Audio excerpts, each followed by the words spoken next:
की घटना का कितना होगा असर?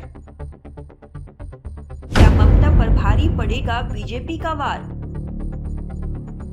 क्या संदेश खाली के चलते खत्म होगी ममता की सत्ता, या ये बस होना न होना महज चुनावी खेल है? पश्चिम बंगाल का संदेश खाली इन दिनों खूब सुर्खियों में है। टीएमसी और ममता बनर्जी भी उन सुर्खियों का हिस्सा है। संदेश खाली में क्या कुछ हुआ, इसकी अभी जांच ही चल रही है। पहले सीआईडी ने जांच की। भ्रष्टाचार का आरोप होने के कारण ईडी ने भी हस्तक्षेप किया।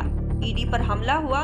सुप्रीम कोर्ट में सुनवाई के इनकार करने और हाई कोर्ट के आदेश पर मामला सीबीआई को सौंपा गया।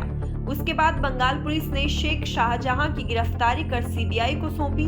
अब यह एक बड़ा मुद्दा बन गया है। खुद प्रधानमंत्री मोदी ने इसका जिक्र कर संकेत दिया है कि बंगाल में लोकसभा प्रचार का प्रस्थान बिंदु तय हो गया है। तो क्या संदेश खाली टीएमसी के लिए नंदीग्राम बनते जा रहा है? क्या यह ममता बनर्जी की सफर की ढलान का संकेत है या अंत की शुरुआत है? जिस तरह से नंदीग्राम तत्कालीन सीपीएम सरकार के लिए बड़ा मुद्दा बन गया है, जो बाद में इस मुद्दे को हैंडल नहीं कर पाई और आखिरकार उसको सत्ता से बेदखल होना पड़ा, वैसा इस बार ममता बनर्जी के साथ नहीं जा रहा है। इस बार लोकसभा चुनाव का एमपी सेंटर पश्चिम बंगाल में संदेश खाली होगा, लेकिन वह टीएमसी के पतन का बायस भी बन सकता है। ऐसा कहना जल्दबाजी होगा। दरअसल संदेश खाली मुख्य रूप से बंगाल की भूमि स्थल से कटा हुआ है। संदेश खाली तक पहुंचने के लिए कई कठिन रास्तों से होकर गुजरना पड़ता है। ऐसा पहली बार नहीं है। हर चुनाव के आसपास ऐसी घटनाएं सुनने को मिलती है।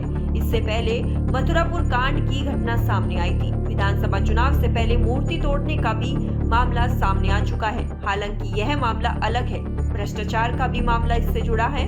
खेती युक्त जमीन पर खारा पानी भरकर जमीन पर कब्जा करना आदि शामिल है। यह मामला तब भड़का जब ममता बनर्जी की सद्भावना रैली हुई, जिसमें संदेश खाली से भी महिलाएं गई थी। जहां कुछ महिलाओं ने जमीन पर कब्जा वाली बात बताई, दूसरी ओर टीएमसी समर्थक महिलाओं का कहना है कि ये विपक्ष की एक चाल है। हालांकि बाद में ये मामला कोर्ट में चला गया। जानकारों का मानना है कि बीजेपी ने इसे सांप्रदायिक रूप दिया। इसमें बताया गया कि जो महिलाओं के साथ हुआ वो हिंदू जाति से आती है और जो अपराधी है वो मुस्लिम जाति से आता है। उसके बाद टीएमसी समर्थक नेता ब्रजभूषण सिंह और मणिपुर की घटना से जोड़कर इसे देखा जाने लगा।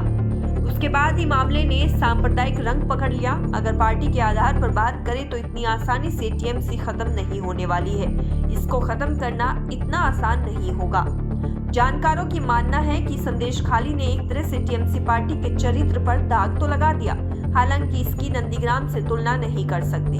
उस वक्त वामदल की सरकार थी और ममता बनर्जी ने नंदीग्राम में अड्डा जमा लिया। बाद में गोलीकांड भी हुआ। किसानों के साथ जो हुआ था उसको ममता ने खुद लीड किया था। उस समय आईटी सेल और मीडिया उतना सक्रिय नहीं था।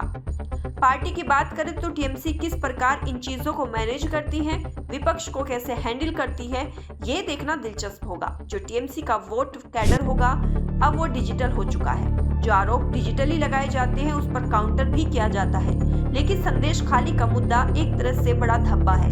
इससे पहले भ्रष्टाचार आदि के आरोप लगते रहे हैं।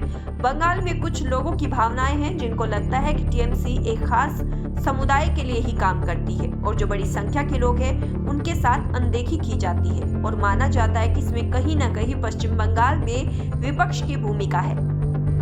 शाहजहां शेख के जेल जाने के बाद संदेश खाली में कुछ खास बदलाव नहीं आया।